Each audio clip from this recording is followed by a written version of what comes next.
嗨，今天过得怎么样啊？深度加温度，新闻最专注。Shin One，我现在要给大家讲一个关于微博之夜的故事，听着，先给大家讲个新鲜热辣的网络笑话暖暖场。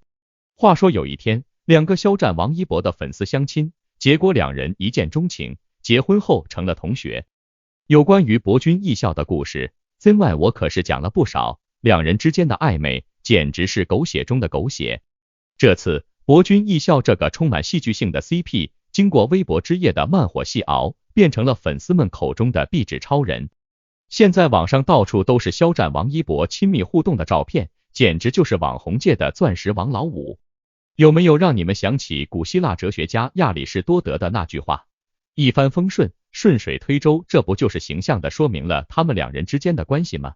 微博之夜，肖战和王一博肉眼可见都是你不搭理我，我不搭理你，可 CP 粉们却认为他们的爱情如葡萄美酒般越陈越香。他们利用 P 图技术制造出肖战、王一博的甜蜜瞬间，成功引发了单推粉的不满，让网友们纷纷议论不休。网络上瞬间掀起一场口水战。肖战和王一博原本因为陈情令这部耽改剧走到了一起，可是火了之后，两人却像是吃了隔夜的剩饭一样，对陈情令避之唯恐不及。这种现象让人想起莎士比亚的那句话，爱情犹如薄冰，走在上面随时都可能摔跤。博君艺校的 CP 粉们票力强大，让双方单推眼馋的不行，就算王一博家在佛系，也忍不住夜夜闹心。这番粉色翻江，直接叫板社会主义精神文明的操作。当然了，可怜的男 CP 粉们得不到偶像的承认，只能自己造糖自己磕。现在好了，在微博之夜这场盛宴后，博君艺校这对 CP 再次跃升，成为了男粉丝们的梦中情人。网上到处都是他们勾肩搭背、亲昵欢爱的照片，就好像亚里士多德说的，友谊就是一个灵魂住在两个身体里啊，这绝对是地下粉丝们的精神福利呀。就像莎士比亚所说，名字中有什么关系，我们叫什么名字都不会影响我们的本质。然而戏剧性的是，这对 CP 之间的狗血对比更让人意想不到。王一博不仅成了万年受害者，而且最新人日的焦点也从肖战身上滑落，二次印证了王一博的焦点话题。肖战无论正面还是反面都是头像，这能让人不感慨万千吗？简直就像莎士比亚名剧《哈姆雷特》里的那句，生存还是毁灭，这是个问题。那么微博之夜过后，满脑子香艳的小说粉们的魂都被梦绕了。画面一出，粉丝们的眼珠子都快被博君艺校给磨光了。那么为什么王一博居然还是被二次伤害了呢？这如果也是您的疑问，别急，接着往下听。这俩人因为出演过《陈情令》成了双生花。要说这两位啊，火了之后就开始避之不及，可这 CP 粉们的票力呀，那可是无敌的，所以有事喊 CP 粉上线，没事 CP 粉就得自己找乐子了。微博之夜， CP 粉们看着博笑同台，开心的不行，心想这俩人就是天造地设的一对。咱们来个反问吧，他们真的能和谐相处吗？这个问题大家得好好想想哦。单推粉们可就不高兴了，认为 CP 粉在破坏自家偶像的形象，于是又掀起了一场战争。这场战争明晃晃让肖战笑了。说到这 Shin One 我想问一下大家，你们知道什么鸟没有脚吗？答案是燃烧的火鸟。哈哈哈，好了，笑够了没？接下来 Shin One 我要带大家走进内娱总是充满幽默感的八卦888。王一博成名的确离不开爆火的一夜之间，而演技自然不是一日建造的罗马。从 Shin One 我之前提到的长空之王的发型麻烦，到赵丽颖脸上的土肥掉渣，演技很难像燃烧的火鸟一样燃。诸位，你们知道吗？那些每天在荧幕上闪闪发光的女神们，原来都会争抢乡村题材的剧哦。为什么呢？就像不闪的李沁，她还演过电视剧《人生之路》呢。对了，这可是路遥大神的作品哦。嗨，不过我得说，这部剧的反响似乎比《平凡的世界》差了点，是不是观众们都变挑剔了呀？哎呀，别看他们现在光鲜亮丽的样子，可是演这种题材时，他们可是要丢脸的哟。这种农村妇女角色啊，要么泼辣勇敢，要么命运坎坷，反正都离星光熠熠远了点。好奇吗？来，让我们一起掀开这些女明星演农村妇女角色的神秘面纱。李沁，这位新生代小花旦，在人生之路里头可是大秀演技哦。不过这部剧的口碑，嘿嘿，似乎没上次那么火爆呀。对了，这可是路遥大神的另一部作品翻拍的哦，想必各位观众们已经猜到了吧。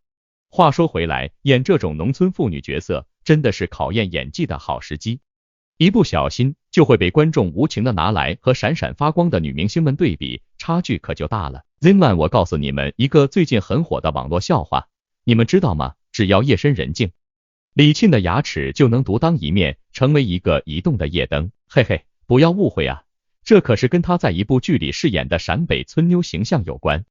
视角永恒359度，观点永恒与别不同的 Zinman， 我认为李沁为了入戏，真的是下了血本呢。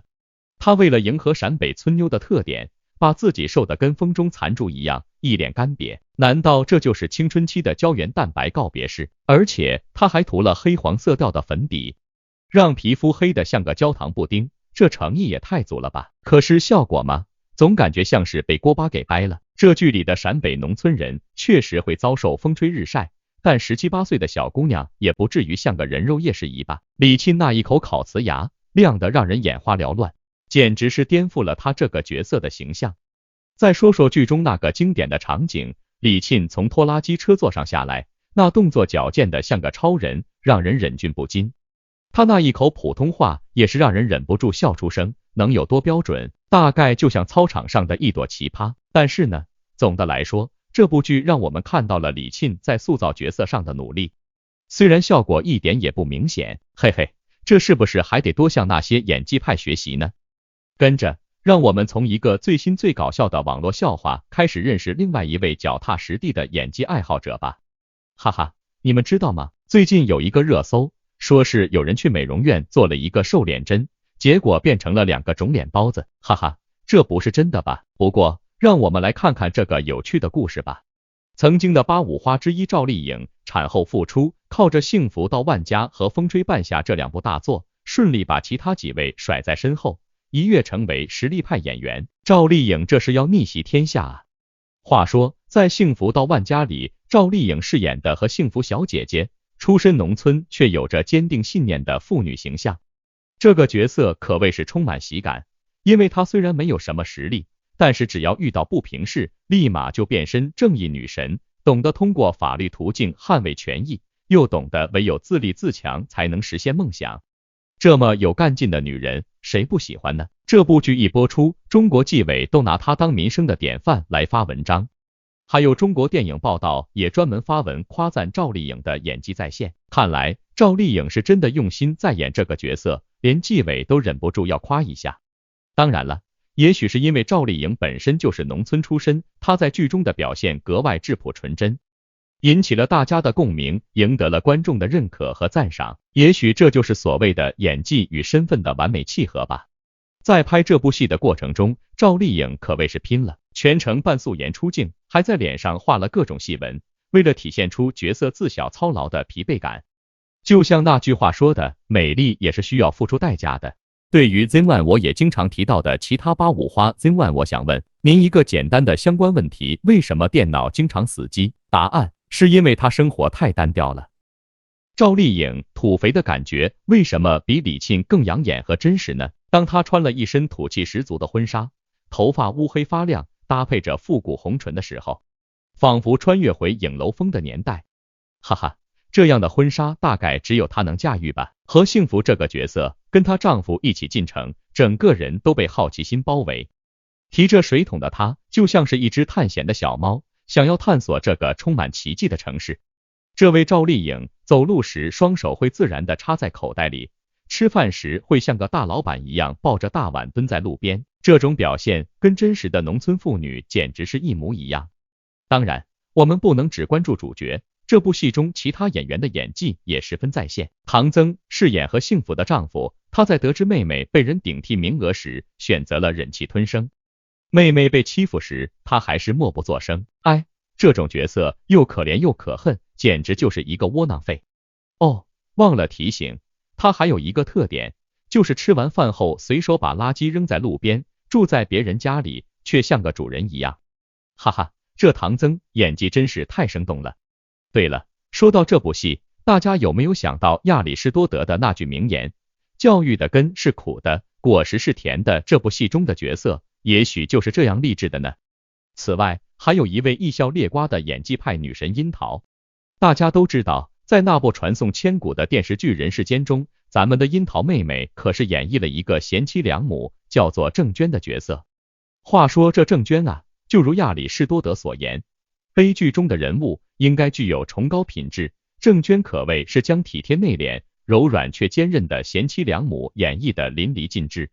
哎呀呀，咱们可爱的樱桃演技啊，真是太努力了。听说为了演好这个角色，她专门学习了当地女性的讲话方式，就像莎士比亚说，人们最容易相信那些他们希望为真的事情，可见樱桃妹妹是多么的认真对待自己的角色。不仅如此，为了表现得更加真实，她连化妆都敢不化，那些眼角的细纹、抬头纹都毫无遮掩地展现在观众面前，就像是在说，亲爱的观众们，我就是这么真实地演绎我的角色。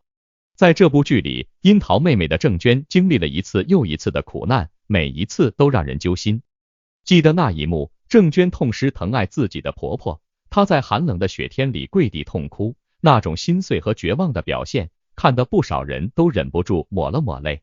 哎，生活就是这么戏剧化，好像莎士比亚说的，人生如戏，全靠演技。说到这，你们知道什么样的人最容易瘦吗？答案是人瘦如柴的人，哈哈哈，是不是让你们笑掉大牙了？好了，言归正传，鬼聪明的赵丽颖，潜心偷师和学习的人真的不少，因为内娱圈内取长补短，绝对是最佳捷径。让无数观众拍手叫绝的老戏骨刘琳就是一个。嘿嘿嘿，你们可别小瞧这位大姐，她可是一入戏坛深似海，从此节操是路人的代表啊。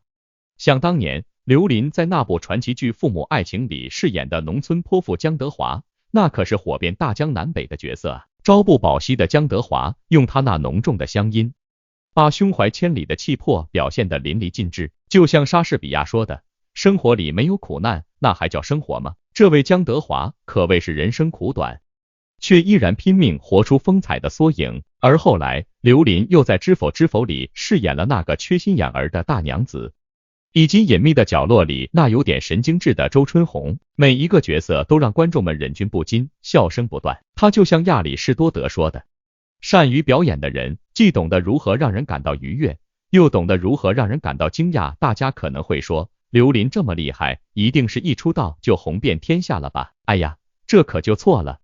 他可是典型的大器晚成的代表，就好像那句古话说的，莫笑农家腊酒浓，世上有未拆封。刘琳人到中年才开始大放异彩，成为屏幕上熠熠生辉的那颗明星。说到这，熟悉本频道的朋友们，是不是总能想起一些恶意满满的评论，老是提到赵丽颖的大龄呢？实际上，大龄吗？古希腊哲学家亚里士多德曾说过，卓越不是一个行为，而是一种习惯。这话说得好，演员们可都必须是潜心修炼的高手呢。有趣的是，当我们谈论敢于突破自我、勤奋钻研角色的演员时，你知道谁是最厉害、最沉默的赢家吗？哈哈，咱们的引入尘烟女主海清。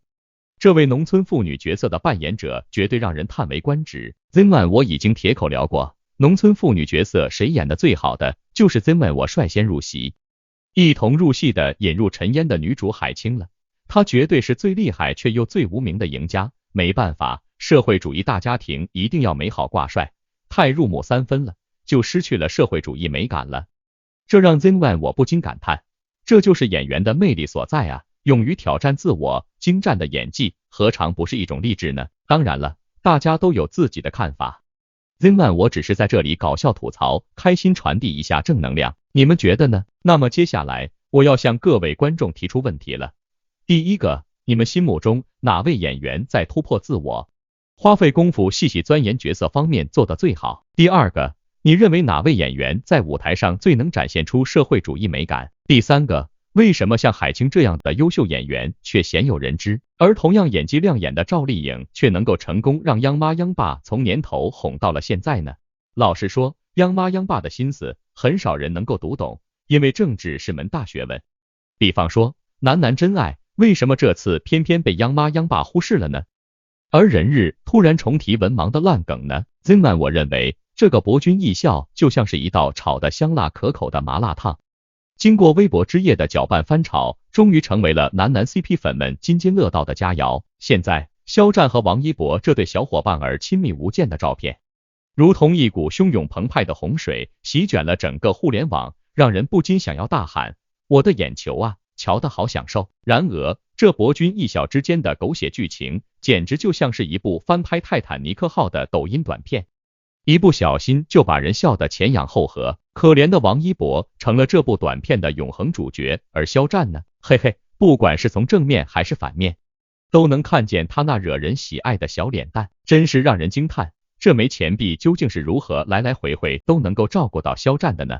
微博之夜上，肖战和王一博彼此之间的互动简直就像见光死的蚯蚓，舞得严严实实。然而 CP 粉们却将这种无声胜有声的默契当做了真爱的最高境界，纷纷用 P 图大法为他们补上了应有的亲密戏码。这可真是让那些单推粉和其他网友们眼红心跳，议论纷纷。肖战和王一博因为出演过《陈情令》，就像是人见人爱的双生花，你中有我，我中有你，成了一对 CP 中的代名词。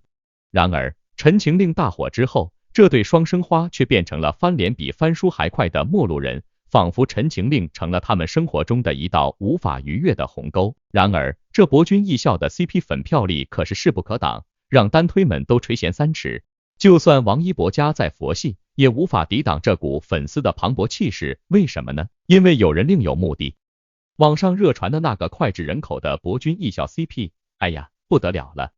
粉丝们票力十足，让双方单推直流口水。有事喊 CP 粉，没事 CP 粉无人权，这不禁让人想起了那句话：每个人的眼光都有独到之处啊！在微博之夜上 ，CP 粉们像考古学家一样研究博校的同台，乐开了花，觉得这俩人简直就是上天造就的完美搭档。哪怕古人说一山不容二虎，他们也能把竞争变得如此和谐。于是乎 ，CP 粉们晒出了博校的合照，虽然是 P 的，还挺有讽刺味。然而，在单推眼里，这就像一场恶搞，纷纷站出来指责 CP 粉在破坏偶像形象。于是又掀起了一场看不到硝烟的战争，这让人想起亚里士多德的名言：一切战争都源于人类的欲望啊，何其痛苦！正如莎士比亚名句所言，这世界上没有什么好事，也没有什么坏事，只是人们的思想使然。好了，xin问我再次好奇，博君一笑这个 CP 到底是添油加醋，还是真的好到让人羡慕呢？单推和 CP 粉之间的战争，谁是正义的一方？肖战和王一博之间的较量，到底谁会笑到最后？请各位观众留言、评论、互动起来，让我们一起探讨这些问题。现在得了，党媒官媒，现在又在老调重弹那个网络笑话，大家知道吗？我最喜欢的学科是体育，可惜老师说我是绝望的文盲，笑死我了。好了。视角永恒359度，观点永恒与别不同的 Zman， 我认为王一博得罪了一位长袖善舞的人物。话说今年2月份，这位被官方媒体央视戏称为绝望的文盲的王一博，还真是火得不行。这次他出席微博之夜典礼时，那满含激情的17字获奖感言，让人们再次感叹，这位小生还真是有诗意，而且话少啊。于是乎，擅长拉踩的人适时跳出来大喊，可惜啊，肖战和胡歌的言辞就让他黯然失色。于是乎，几乎同时间，人民日报也挑大喇叭，直言没文化敢上镜，给王一博的洗脱之路蒙上了一层阴影。要知道，挑事的央视当初发的文章叫做《绝望的文盲能演好戏吗》，这篇文章瞬间阅读量突破了 5.9 亿，王一博登上了微博热搜榜，成了众矢之的。于是花，这位一问三不知的小生还真是被盗家了，个中的内因欢迎您自行回顾了。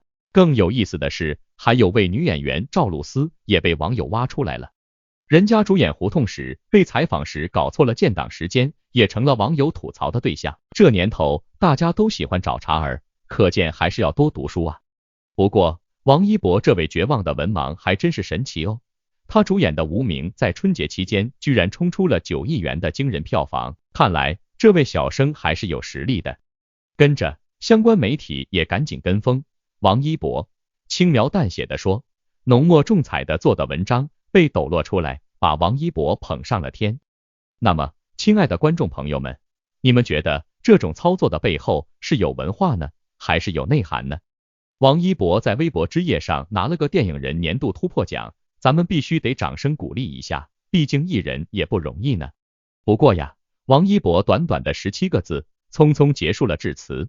谢谢微博，谢谢大家，我会继续努力，谢谢。哎呦喂，这就让不少人抓住了把柄，特别是可以拉踩的把柄。可惜啊，亚里士多德说过，言简意赅才是最高境界。肖战到底说了什么，让在线的网友们忽然觉得王一博这个演讲内容空洞的可怜呢？为什么相比之下，肖战等顶流的发言被人吹得仿佛字字珠玑，让人回味无穷呢？然后嘛，同步的就有媒体拿出来文盲的旧账，说他这种发言跟绝望的文盲一样。不过 Zinman 我认为这未免有点太过了吧，毕竟人家是演员，不是演讲家。接着又有党性媒体发表了一篇文章，没文化赶上镜，批评现在演员演年代剧，连时代和角色背景都说不清楚，认为娱乐圈有颜值就是演技，念词就是表演的不良风气。文章强调，演员拼到最后拼的是文化，能走多远的也是文化，看来某人的目的达到了。这风向就是在暗示王一博和赵露思哦。接下来媒体又引用了这篇文章，提醒粉丝们关注演员的德行，先修养再文化，最后学历。这下王一博想摆脱文盲标签的努力再次被拎上了台面。不过 Zinman 我想问问大家，这个娱乐圈究竟是个什么样的地方？是不是旧账和老梗总能当饭吃？演员真的要拼文化吗？ Zinman 我想听听大家的想法，欢迎留言评论互动交流，展开下一波的话题。祝你有个美好的一天，深度加温度，新闻最专注。